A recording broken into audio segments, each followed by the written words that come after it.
Every day when you log into ChumbaCasino.com, the ultimate online social casino, you get a free daily bonus. Imagine if you got daily bonuses in other parts of your life. I chose French fries over loaded French fries. I asked Stuart from accounting about his weekend, even though I don't care. I updated my operating system without having to call tech support. Collect your free daily bonus at ChumbaCasino.com now. And live the Chumba life. VGW Group. No purchase necessary. Void where prohibited by law. See terms and conditions. 18+. How do you feel when you switch to Geico and save on your car insurance? It's like getting right out of bed late for work, yet your hair looks immaculate. No blow dryer, no comb, no sculpting gel. Just a flawless look. As if you walked out of your house and straight onto the cover of a men's fashion magazine. Good morning, Steven. Oh, have you done something new with your hair? It looks amazing. They don't have the slightest clue you were half asleep drooling on your pillow not 10 minutes ago. Yep, switching and saving with Geico feels just like that. Get more with Geico. Let's talk about love and marriage the way that God intended. Life experience, here we share it. The No Fruit Podcast. Tune in from any platform. No Fruit Podcast. Will help your spirit transform. Thank you for listening to the No Fruit Podcast. We have a special guest, and she's going to share some of her story, possibly, but ultimately we want you, of course, to go to her information, which all that will normally, as you well know, will be in the show notes. But this individual, this young lady, as a child, lived in a very unpredictable and chaotic environment where she never knew if she could really rely on her parents to meet her emotional needs. This led her to absorb unhealthy relationship ideas based on what she was witnessing. She believed relationships were supposed to be unbalanced, uncertain, and overall chaotic. If you have any insecure attachment style, you probably can relate to her experience, and navigating relationships can be particularly difficult for you. Prior to becoming a certified attachment practitioner and founding Securely Loved, she was an executive leader, university lecturer, and published author, having obtained her master's degree in 2006. She has dedicated her entire career, over 25 years, working with adults in the realm of personal growth and professional development. I thank y'all very much for listening today, and I want to sincerely introduce Bev. Bev, thank you very much for coming on the show. Thank you so much. I'm so happy to be here with you and your audience. Sure, thank you very much. So, you speak about attachment styles and attachment ideas. So just bear with me for a moment. I always have a moment within the show where it feels like it can go off the rails. Yes. So I'm going to give a scenario of one of our children, our son. We have two kids, a daughter and a son. And the son is a baby. I mean, he's the youngest. And he's not a baby now. He's 21 years old. But anyway, when he was an infant, he had the hardest time detaching from mommy. Mm-hmm. She had to cook with him attached. She had to bake. She had to drive. She had to take a shower. Everything, like she could not detach, right? So I'm using that as the basis of our show, right? Mm-hmm. Because we don't always understand how or why people or situations why we're attached. So why would you suggest or think that this young man was attached to his mommy like that? You know, no one has ever asked me this question. It's such a great question. I would say that it's very common behavior. Mm-hmm. So a child, especially when you're saying you had to cook with him attached to you, so I'm assuming he was a baby. He was, right? Or a toddler. Right. They need to be attached to their caregivers. They're, for survival. Mm-hmm. Right. And so that, we might interpret that as clinginess or a level of neediness, but it is normal and it is common. And we see it quite often. Right. Now, my question would be, what is he like today? What are some of the qualities that he actually shows as an adult? Because you mentioned he's now 21. Yes. Mm-hmm. So what is he like today with you? You start. You started down this road. He was clingy to you, not to me. But you're from the outside. So what do you see from the outside? I would say he's clingy to a degree. Mhm. You know, he's truly a young adult. I'm trying to find my way. I'm trying to separate a little bit, but I still have not figured out who I am as of yet, like most of us at that age, right? You know, so I wouldn't say he's as attached, but once he's there, he's there. I So, think that's great. So again, very common, right? right. So, and we see this often. Little boys are very attached to their mothers, and we often see that little girls are more attached to their father. Mm-hmm. I don't know if you necessarily, found that out as well, but Yes. this attachment that we talk about, this emotional bond, is really critically important in those earliest of years, Mm-hmm. because what it does is it sets forth a pattern in the child's mind for how to give and receive love in adulthood. Yeah. Mm-hmm. And so that's why I ask, what does this individual look like today? So I would say that, a child who demonstrates that they need a little bit more closeness, Mm-hmm. that's again, it's normal. Right. Right. As much as you can give that child that closeness, what you're really doing is you're giving that child a sense of safety and security along a couple of levels. So, Mm-hmm. first of all, they feel safe in asking for what they need, Mm-hmm. right? Because not everyone does. And they get a sense of safety that when they express themselves authentically, like, I'm feeling sad and I Mm-hmm. want to feel close to my mummy, that mummy will respond to them Mm-hmm. most of the time, Mhm. because none of us are perfect, Right. Correct. but most of the time in a healthy way. Yeah. So if you scoop that child up and you're doing your best to make dinner and give them attention, it sounds like you did a great job. Yeah. Yeah.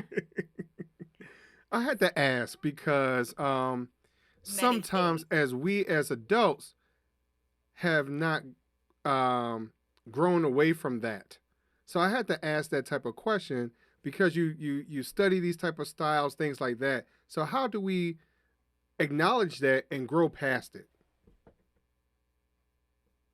What we want to really do is look at how the child is now, like, teenager years are rocky for everyone. Mhm. Everyone, yes. He's going to mature, Right. right? Like, men typically mature around the age of 25. So you Mhm. Wow. mentioned he's still trying to find himself. Also very common, Right. right? Right. 21, they're still babies. Right. Like, he will get there. Thank you. Right. Right. But what we see is really how he's interacting with others, right? Mhm. This is the key. So is he rec-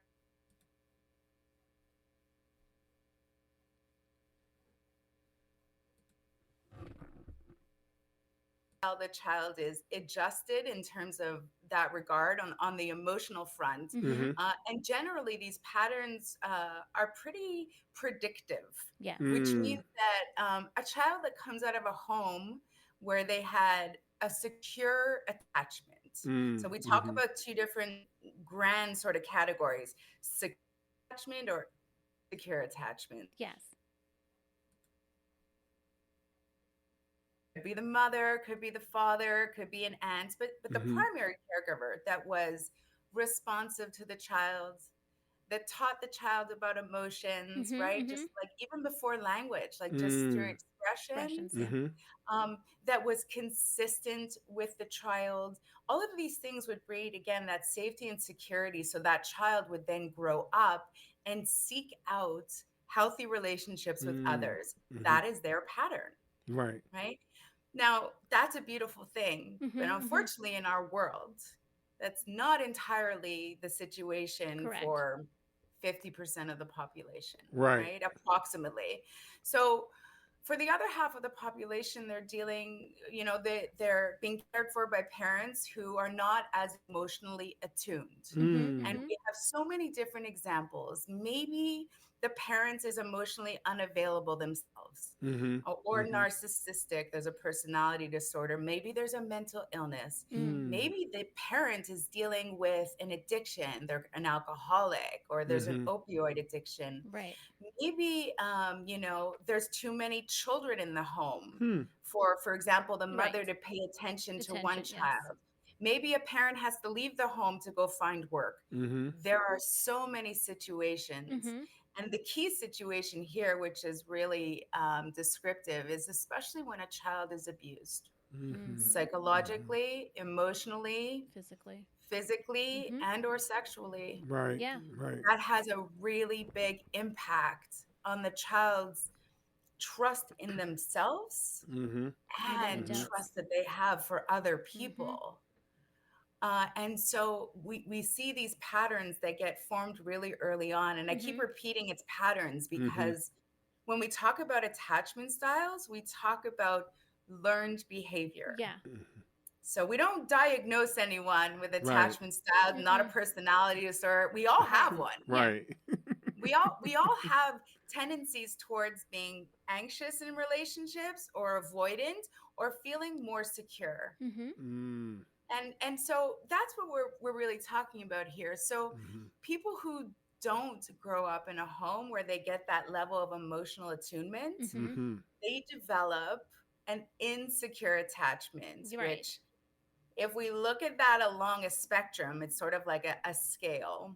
You got avoidance on one side, anxiousness on the other side, and then somewhere in the middle, you have a mix of the two that we call fearful avoidant or disorganized attachment. Right. What does that mean? It means that the child has different levels, or even when they grow up as adults, they interact with the world in a different way. They have a different lens. They could be highly avoidant to relationships, highly avoidant to conflict. They avoid things like vulnerability, or they become extremely anxious, where they become clingy, very needy, relying on external validation because they never learned how to give it to themselves. It was never modeled for them. Okay. So there's a whole host of things that sort of come online based on these patterns. Wow. Yeah, that's good. That's good. So you've touched on a lot of different things, and it's kind of because unfortunately, like I can see where I can go like maybe 10,000 different ways, to be honest with you, Bev. And I'm saying that because there are some things that you related to, such as abuse or whatever it might have been. I can speak to some of that stuff myself, my own personal life, and why I chose certain pathways for them, for my children.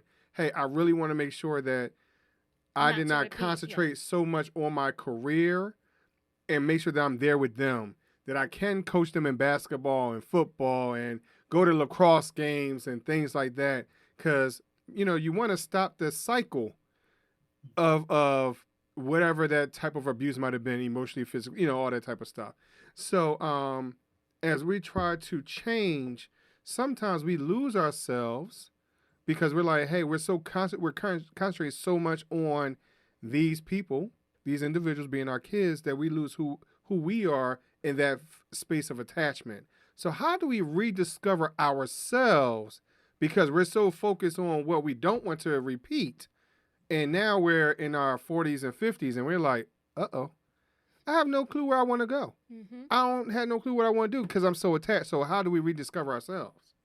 Yeah, such a great question. I want to sort of tackle both sides of this because we're a really intellectual society. We tend to intellectualize things, right? So we want the best for our children, and we give them all these opportunities, which is great. But what children really need is presence.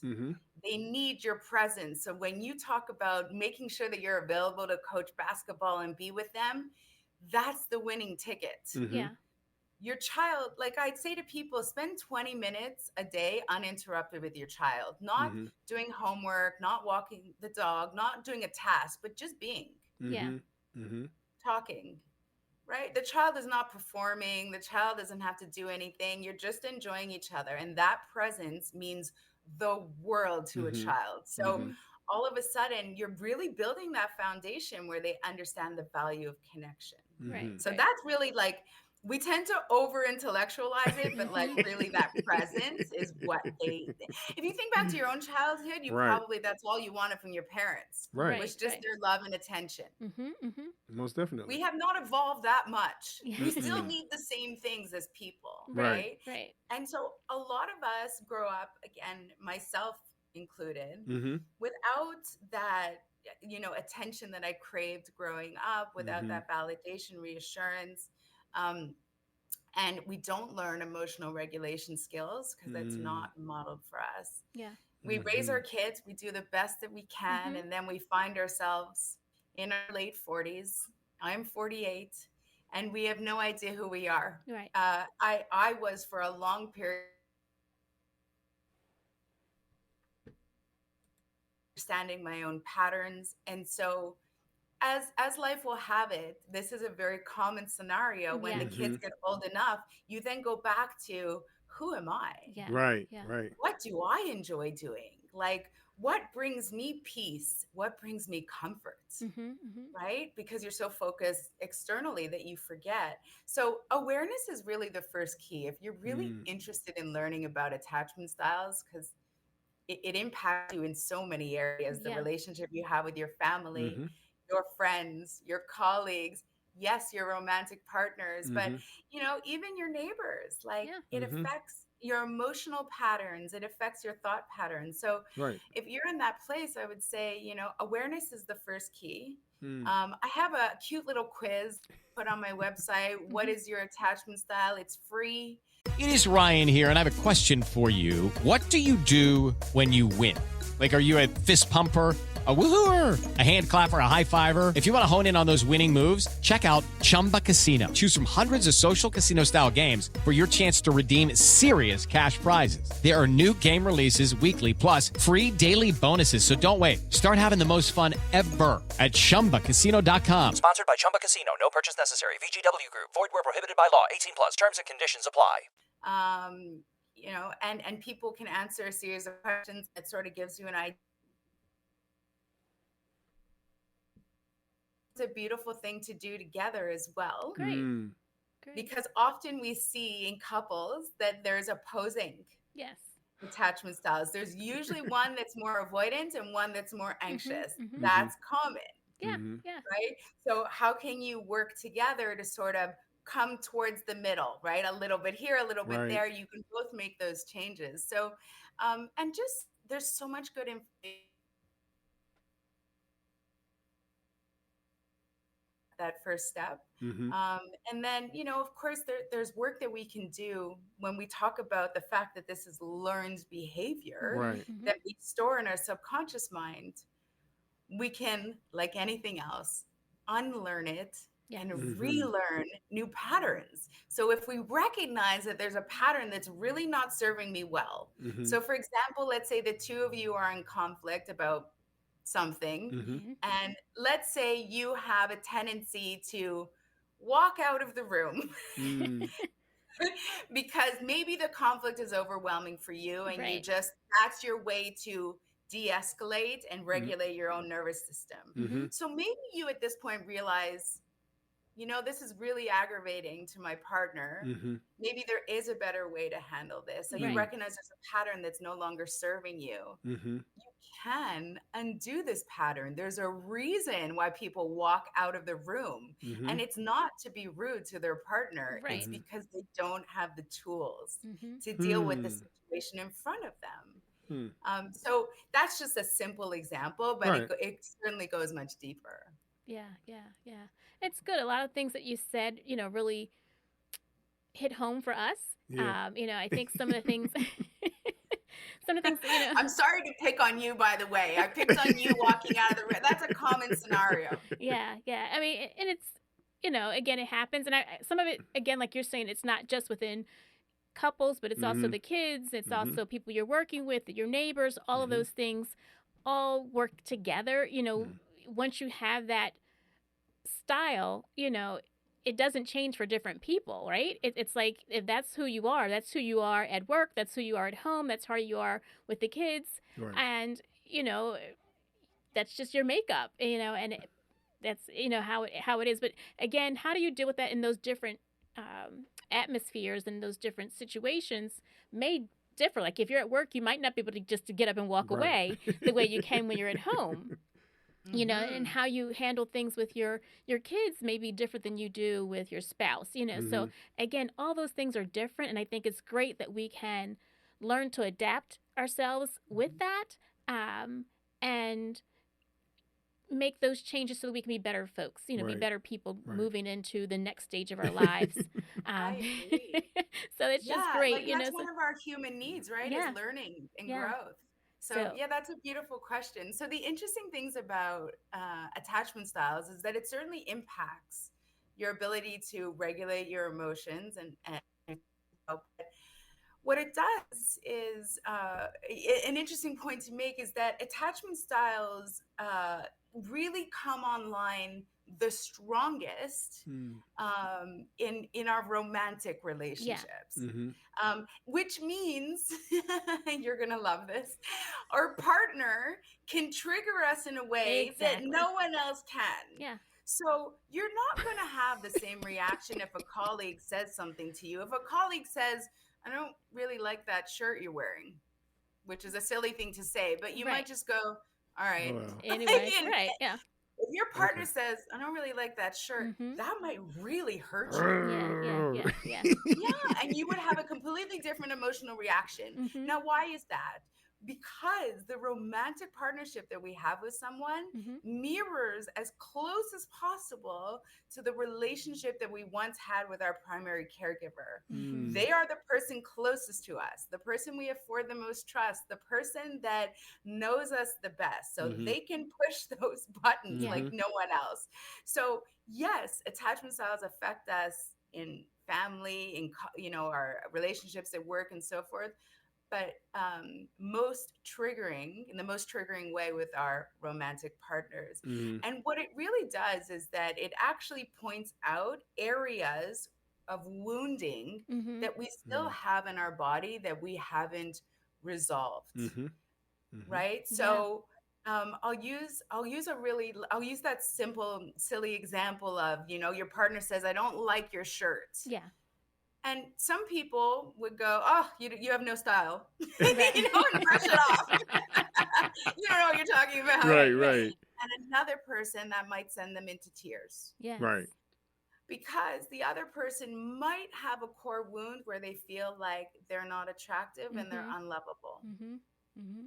That's not coming from that moment. That's a wound that they've had for many years. Your partner is touching on a wound that's already there. And so what I tell people is pay attention to the things that bring up an emotional charge for you. Right. Because that's giving you your indication of, okay, if that is getting me this heated, there's something that it's pushing on. Because it's irrational, right? But our emotions are not rational, right? So let me figure out why I'm so upset and triggered by this seamlessly like harmless comment, right? So I tell people all the time, if you want to really start making progress in terms of your own patterns, pay attention to what upsets you. Pay attention to what you're complaining about. And this is an interesting thing for your partner to pay attention to, because this is verbalizing. So if, for example, your partner's talking for 3 weeks in a row about the dishes, it's never about the dishes, right? Right. But maybe what they're doing is they're telling you that they feel disrespected, that they feel maybe they're taking on, they've asked and you're not hearing them. Maybe they feel unheard. Right? Maybe they feel unloved. Maybe they see acts of kindness or acts of service as a form of love, and you not doing the dishes tells them that they're not loved, because if he loved me, he would do those damn dishes. Right. So the thoughts that we have going on, we're so good as people in making up stories. Yeah.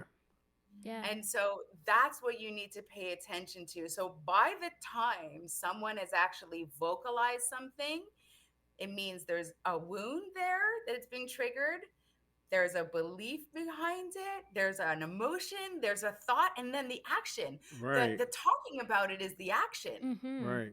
pay attention to the words. They're telling you what's wrong. Yeah. Wow, Bev. I mean, again, you keep giving us all this information Great. and fine, but We're unfortunately, so our time. attached to you. I know, right? Like it's so engaging.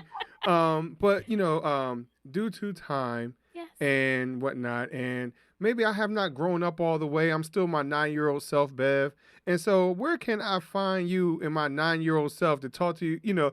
To grow me up, to help me get through my adolescent years and teenage years. I love how you put that. I have to first just say, we are all a work in progress. Yes. Right. Yes. There is no one who has reached their destination. Mm-mm. Right. Right? And we all have moments where we're our 9-year-old self, and then we go, oh yeah, I have 2 kids. I have to be an adult again. So I have those moments too. Yes. Right. Right? But anyway, so you're not alone. You're in good company. Thank you. So my website is securelyloved.com. I'm also across social media. We're actually a group of practitioners that do specifically this relationship and attachment trauma work. So we're on TikTok, we're on Instagram at securely_loved. And if people want to do that little quiz for themselves or in a couple, that's right on the homepage of my website. Great.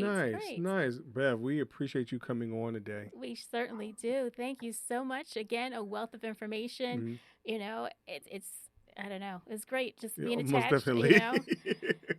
It made me question my life. You validated so many things. Validated my emotions and all of those things. So. But Bev, before we let you go, we do have one more question. One more question.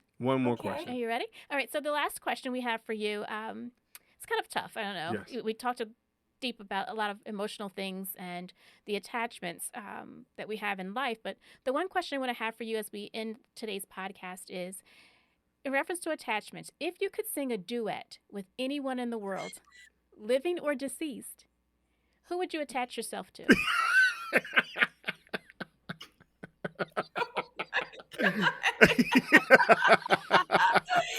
Well, it would have to be a brilliant singer to offset my terrible voice. So I'm like leaning in the direction of like Michael Bublé. Like really got it. Yeah. Nice. Because he's gonna have to drown out what's coming out from me. I also think there's a depth to his words and his songs. They're beautiful. So yeah, I love that too. Okay. So, All right. So everybody will be hypnotized or whatever else by him, and they won't understand what's going on with you. Is that what it is? The distraction part. Well, hopefully they won't hear me at all, right? Because they might just tune out after that. Listen, stick to your strengths. Right. I know that singing is not one of them.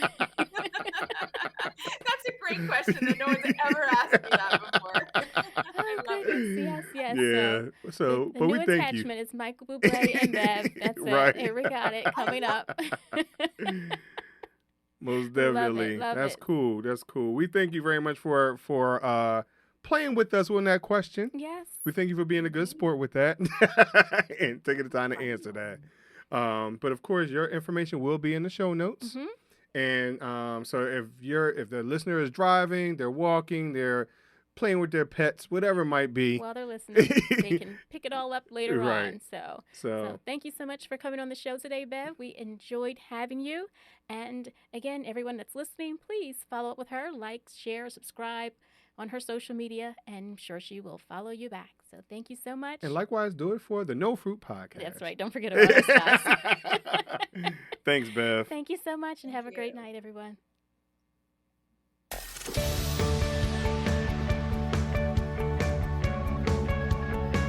This week's episode has come to an end. But the fun doesn't have to stop here. If you have any questions, suggestions, or feedback, head over right now to Twitter and Facebook and like, share, and get involved. Join us next time.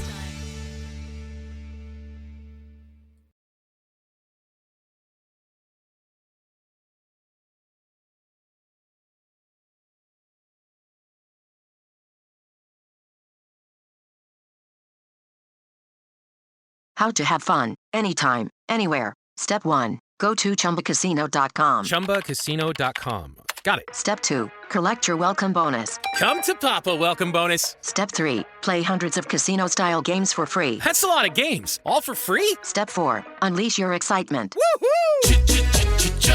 Chumba Casino has been delivering thrills for over a decade. So claim your free welcome bonus now and live the Chumba life. Visit ChumbaCasino.com. VGW Group. No purchase necessary. Void where prohibited by law. See terms and conditions. 18+.